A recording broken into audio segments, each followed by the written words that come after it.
Assalamualaikum warahmatullahi wabarakatuh. Dan salam sejahtera untuk kita semua. Usia 40 tahun adalah puncak dari segalanya. Puncak karir, puncak kesibukan, puncak tuntutan biaya, dan perhatian untuk keluarga. Usia 40 tahun juga menjadi titik awal penurunan kondisi tubuh.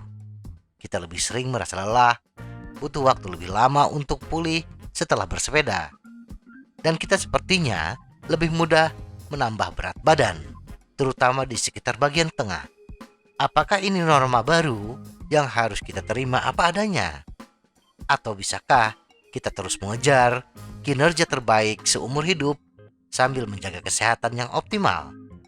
Kabar baiknya adalah sebagian besar tantangan usia parubaya tidak terlalu berkaitan dengan usia kita.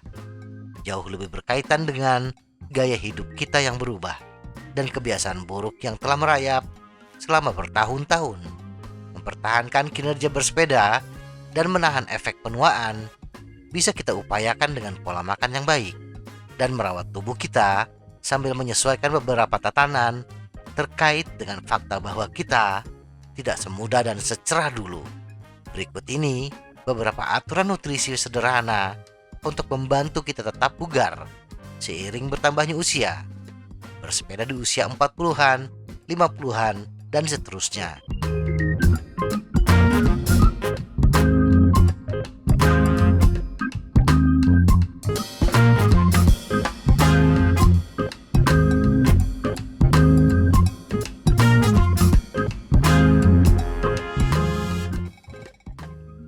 Satu, target protein.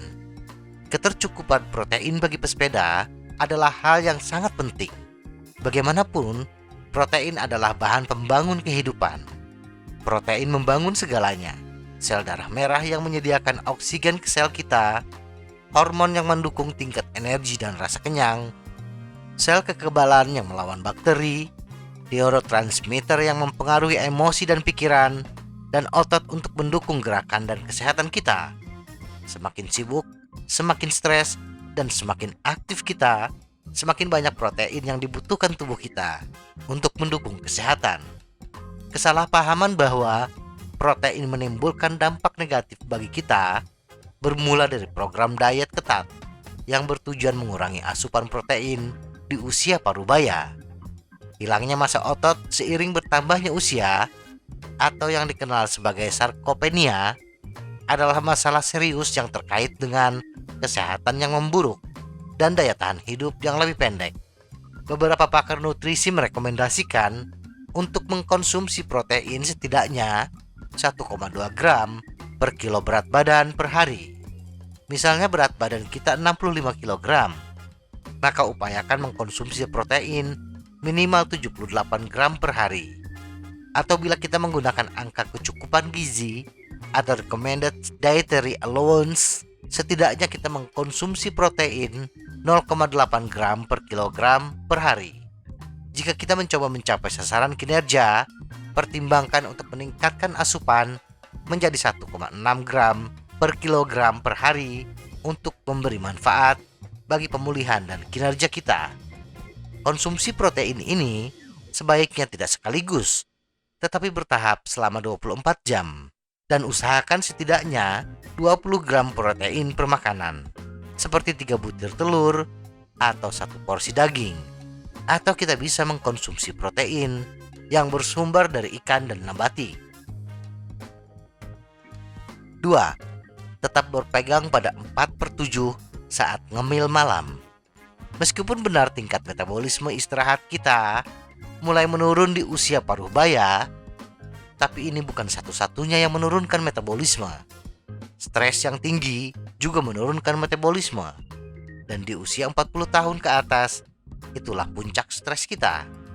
Tuntutan yang meningkat dari tenggat waktu kerja, komitmen di rumah, dan tekanan keuangan yang intens yang terkadang memicu kebiasaan buruk, termasuk pilihan nutrisi yang lebih buruk. Tidak bisa kita pungkiri, berat badan akan merayap, bertambah secara bertahap dari waktu ke waktu, 1 atau 2 kilo per tahun. Dan bila kita terlalu memikirkan hal ini, maka stres pun akan bertambah. Kebiasaan buruk, tingkat stres yang tinggi, seolah menjadi keseharian kita yang berusia 40 tahun ke atas. Dan yang lebih parah adalah lebih dari 40% dari semua kalori yang dikonsumsi, dimakan dan diminum setelah jam 6 sore. Kebiasaan ini yang akan menambah lingkar pinggang kita, tidur kurang nyenyak, dan menghambat pemulihan. Semua acara ngemil sebelum tidur meningkatkan asupan energi atau kalori di penghujung hari ketika kita kurang aktif dan tidak terlalu membutuhkan energi ekstra. Inilah yang menjadi alasan utama penambahan berat badan atau pemulihan yang buruk di usia parubaya. Solusinya sederhana, meski tidak mudah. Coba hentikan ngemil larut malam 4 atau 5 malam dari 7 malam. 3. Bahan bakar untuk pekerjaan yang dibutuhkan. Ketika tujuannya adalah untuk memenangkan perlombaan, penelitiannya jelas, karbohidrat adalah raja. Namun di usia parubaya, kita tidak dapat mengisi setiap sesi latihan seperti yang kita lakukan di usia 20 tahunan. Pada kebanyakan orang, kontrol glukosa darah memburuk seiring bertambahnya usia. Dan jika kita hanya mengandalkan strategi jadul untuk memicu pelatihan kita, misalnya sangat bergantung pada karbohidrat dan gel selama minggu pelatihan kita, kemungkinan besar akan membahayakan kesehatan kita serta kinerja kita. Saat kita bersepeda intermittent atau puasa, kadar glikogen otot kita turun, yang akan merangsang protein mitokondria kunci, meningkatkan penggunaan lemak intramuskular, dan kemampuan kita untuk menggunakan lemak sebagai sumber bahan bakar. Singkatnya, ini adalah kabar baik untuk kebugaran dan kesehatan kita. Ini meningkatkan kapasitas aerobik kita dan juga secara dramatis meningkatkan sensitivitas insulin, komponen kunci penuaan yang sehat. Menjadwalkan asupan karbohidrat kita dengan mengisi bahan bakar untuk pekerjaan yang diperlukan memungkinkan kita untuk meningkatkan keuntungan pelatihan dan kesehatan kita. Saat intensitas latihan meningkat, begitu juga ketergantungan tubuh kita pada karbohidrat. Pada hari-hari dengan sesi interval yang sulit, kita membutuhkan banyak karbohidrat. Pada hari-hari dengan bersepeda yang lebih lambat dan mudah, kita dapat mengurangi asupan karbohidrat untuk meningkatkan kemampuan membakar lemak, kebugaran aerobik, dan kesehatan secara keseluruhan. Konsumsilah karbohidrat sesuai dengan kebutuhan dan aktivitas kita. 4. Fokus kembali pada pemulihan. Rasa sakit, kekakuan, dan ketidaknyamanan yang persisten dan mengganggu mungkin tampak menjadi norma di usia parubaya. Bahkan, jika kita merasa baik saat berlatih, nyeri otot setelahnya bertahan lebih lama dari biasanya. Istilah ilmiahnya adalah kerusakan otot akibat olahraga, yang ditandai dengan gejala yang berlangsung antara 1 hingga 5 hari. Jujur saja, seiring bertambahnya usia, waktu pemulihan merupakan faktor pembatas dalam kemampuan kita untuk bersepeda. Jika kita mencari strategi nutrisi yang akan meningkatkan sintesis protein otot pasca pelatihan, merangsang faktor pertumbuhan genetik, dan mengurangi kerusakan dan peradangan otot akibat olahraga, makanan yang mengandung kreatin mencentang semua kotak dan patut kita coba. 5. Kembangkan kebiasaan sehat. Hambatan terbesar bagi orang-orang yang mengubah pola makan mereka, memulai program latihan baru, atau menurunkan berat badan bukanlah fisik. Sebaliknya, dibutuhkan pola pikir yang benar dan kesabaran untuk berhasil. Hasil tidak terjadi dalam semalam.